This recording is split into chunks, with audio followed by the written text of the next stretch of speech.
துபாயிலிருந்து கடத்தி வரப்பட்ட 752 கிராம் தங்கத்தை திருச்சி விமான நிலையத்தில் சுங்கத்துறை அதிகாரிகள் பறிமுதல் செய்தனர். ஏர் இந்தியா எக்ஸ்பிரஸ் விமானத்தில் வந்த பயணிகளை வான் நுண்ணறிவு பிரிவு சுங்கத்துறை அதிகாரிகள் சோதனை செய்தனர். அப்போது சந்தேகத்திற்கிடமான வகையில் இருந்த பயணியை தனியாக அழைத்து சோதனை செய்ததில் அவர் 657 கிராம் எடை கொண்ட தங்கத்தை பேஸ்ட் வடிவிலும் 95 கிராம் எடை கொண்ட தங்கச் செயினையும் மறைத்து வைத்திருந்தது தெரியவந்தது. இதையடுத்து 54 லட்சம் ரூபாய் தங்கத்தை பறிமுதல் செய்த அதிகாரிகள் அவரிடம் விசாரணை மேற்கொண்டு வருகின்றனர்.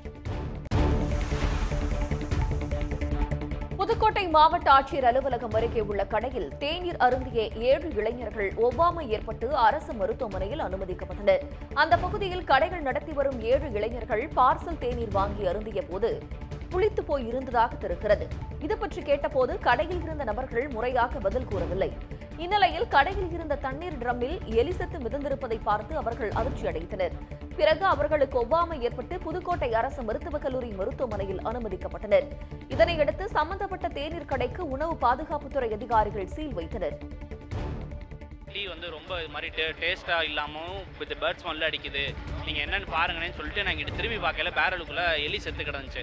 என்னென்ன இப்படி கடை வச்சுருக்கீங்க அப்படின்னு சொல்லல, இந்தாங்க தம்பி காசு இந்தாங்க, உங்கள் டீ கடை உங்கள் டீக்குள்ள காசு அப்படின்னு சொல்லி கொடுத்தாங்க. எனக்கு காசெல்லாம் வேணானே, அடுத்த வாட்டி வரையில் இந்த அடுத்து எல்லாருமே குடிச்சிக்கிட்டு இருக்காங்க, ஃபஸ்ட்டு இதை இது பண்ணுங்கன்னு சொல்லிட்டு மறுக்க அவங்க அதே தண்ணி எடுத்து தான் பண்ணிக்கிட்டு இருந்தாங்க. திருச்செந்தூர் சுப்பிரமணிய சுவாமி திருக்கோவிலில் அம்மன் கலைக்குழுவினரின் கும்மியாட்ட நிகழ்ச்சி நடைபெற்றது. திருப்பூர் மாவட்டம் ஓட்டுப்பாளையத்தில் செயல்பட்டு வரும் அம்மன் கலைக்குழுவில் பயிற்சி முடித்தவர்கள் ஆன்மீக சுற்றுலா பகுதியில் அரங்கேற்றம் செய்வது வழக்கம். அதன்படி 58வது அரங்கேற்ற விழா திருச்செந்தூர் சுப்பிரமணிய சுவாமி திருக்கோவில் எதிரில் உள்ள நாழிக்கிணறு செல்லும் பாதையில் வெகு விமர்சையாக நடைபெற்றது. கும்மி ஆட்டத்தை ஏராளமான பக்தர்கள் கண்டு ரசித்தனர்.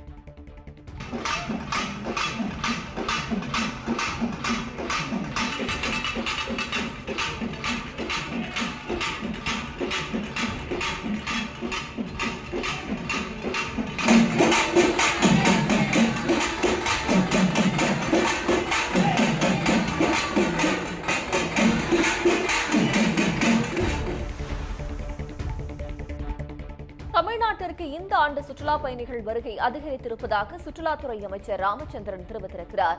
உதகை படகு இல்லத்தில் சாகச விளையாட்டிற்கான ஏற்பாடுகள் மற்றும் மரக்குடில்கள் அமைக்கப்பட்டு வரும் பணிகளை ஆய்வு செய்தார்.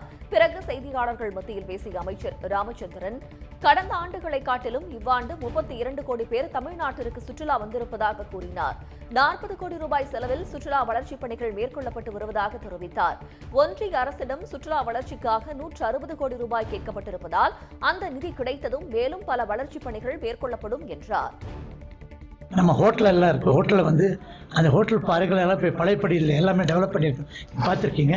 அதே மாதிரி இப்போ இந்த யூத் ஹாஸ்டல் ஒன்று இருக்குது. அந்த இடத்த இந்த வளர்ச்சி பணிகள் மேற்கொள்வதற்காக இப்போ அவர் போய் பார்த்து என்ன பண்ணலாம்னு சொல்லி அவருடன் சேர்ந்து நாங்கள் கலந்து ஆலோசனை செய்து அதை மேம்பாட்டு பணிகள் செய்வதற்கு அங்கே போகிறோம். உடனுக்குடன் செய்திகளை தெரிந்து கொள்ள சன் நியூஸ் பெல் ஐகானை கிளிக் பண்ணுங்க.